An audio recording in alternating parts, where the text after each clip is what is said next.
جی سر تھوڑا سا بتائیے گا آج کے کیس کے حوالے سے. ایک تو اتنے دنوں بعد ڈیٹ پڑتی ہے, اس کے بعد پھر کوئی پروگرس نہیں ہوتی, اس حوالے سے تھوڑا سا بتائیے. یہ ارشد شریف صاحب کے قتل کی انکوائری کے لیے عدالتی کمیشن بنانے کے لیے جو میں درخواست دی ہے, تو اس میں ہم آج سارے پیش ہوئے ہیں. تو اس میں جو آج تو ویسے اٹارنی جنرل صاحب کو بلایا تھا جسٹس عامر فاروق صاحب نے, تو وہ نہیں آئے, ان کی جگہ پہ ایڈیشنل اٹارنی جنرل صاحب آئے ہیں. تو انہوں نے کچھ ایسی بات کی کہ آرڈر جو ہے وہ کوئی نہیں لگا ہوا, جو کہ بیرسٹر شعیب رزاق صاحب نے جو پچھلی ہیئرنگ ہے اس پہ لگایا ہوا تھا, اور ہم نے دکھا بھی دیا ان کو. شعیب رزاق صاحب نے آرڈر دکھایا بھی ہے کہ جی ہم نے لگایا ہوا ہے, لیکن وہ ایڈیشنل اٹارنی جنرل صاحب کے پاس نہیں تھا. تو اب کہا گیا جی کہ ایڈیشنل اٹارنی جنرل صاحب کو کہ آپ بھی وہ آرڈر لگا دیں, اور ڈیٹ پڑ گئی ہے. تو اگر کسی کا خیال رکھے کہ ہم اگلی ڈیٹ پہ نہیں آئیں گے تو اس کو غلط فہمی ہے. باقی ٹیکنیکل بات شعیب صاحب سے پوچھ لوں. نہیں, بات صحیح ہے. بات یہی ہے کہ ہم نے سی ایم کے ذریعے وہ سارے آرڈر کی لسٹ لگا دی تھی. آج ہم فلی پریپیئرڈ تھے, ایکسپیکٹنگ کہ اٹارنی جنرل صاحب آئیں گے اور اس ایشو کو نیکسٹ اسٹیج پہ لے کے جائیں گے. کہ ایشو ریز کیا جا رہا ہے کہ matter is pending before supreme court. تو سپریم کورٹ میں سو موٹو ایکشن میں میٹر پینڈنگ ہے, جس کی اس کے اپنے آرڈر میں اس کی وضاحت ہے کہ سو موٹو ایکشن کی سپریم کورٹ 183 کے تحت اس کی اپنی حیثیت کیا ہوتی ہے, وہ ڈیفائن ہو چکی ہے. لیکن وہ جیسا حامد بھائی نے کہا کہ انشاءاللہ نیکسٹ. اور سپریم کورٹ میں لاسٹ ہیئرنگ جو ہے وہ پچھلے سال جون میں ہوئی تھی, 13 جون کو ہوئی تھی, اور آج آپ دیکھ لیں 11 جون ہے. تو ایک سال گزر گیا ہے اور سپریم کورٹ میں کچھ نہیں ہوا. تو اگر سپریم کورٹ نے سو موٹو ایکشن لیا اور کچھ نہیں ہوا, اس وقت عمر تا بندیال صاحب چیف جسٹس تھے.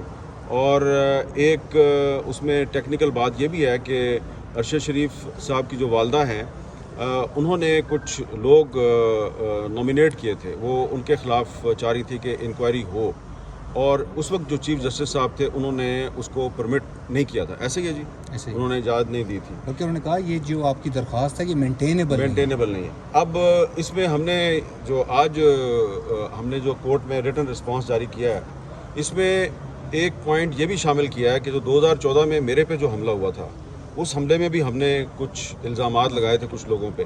تو اس کی انکوائری کے لیے سپریم کورٹ آف پاکستان کے چیف جسٹس کی سربراہی میں 3 ممبر کمیشن بنا تھا. تو اگر وہ 2014 میں کمیشن بن سکتا ہے تو 2024 میں کیوں نہیں بن سکتا؟ سر کمیشن کا کیا ہوا؟ اس کمیشن کی رپورٹ ابھی تک ہمیں نہیں ملی. سر آپ سمجھتے ہیں صحافیوں پہ مزید مشکل وقت آنے والا ہے, کیونکہ فائر وال بھی لگائی جا رہی ہے انٹرنیٹ پہ, اس کا کوئی فائدہ ہوگا؟ یہ کوئی اب آپ کو اس میں کوئی شک کی گنجائش ہے.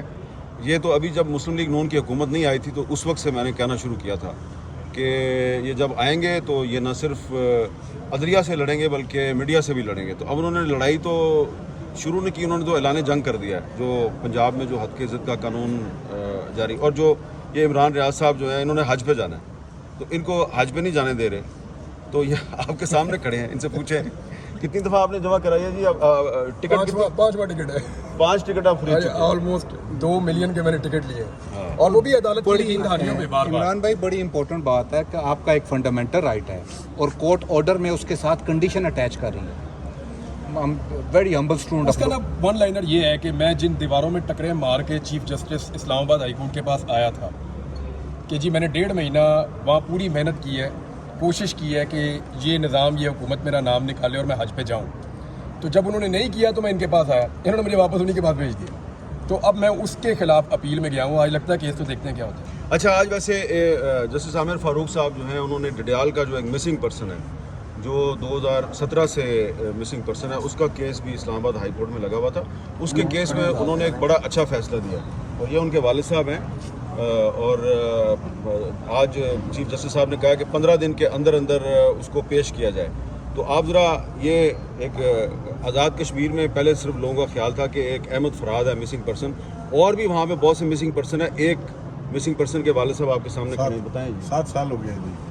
آپ بتائیں کیا ہوا تھا تھوڑا سا. 7 سال. میرا بیٹا جو ہے وہ ایک نام بتائیں اس کا. شاپنگ سینٹر میں تیمور ارشد قاضی شاپنگ سینٹر میں کام کر رہا تھا. اس کو 12:30 بجے کے قریب 13 جولائی 2017 کو اٹھا لیا گیا, اور پھر دوسرے دن گھر بھی آئے, اور گھر پہ بھی ریڈ شیڈ کیا.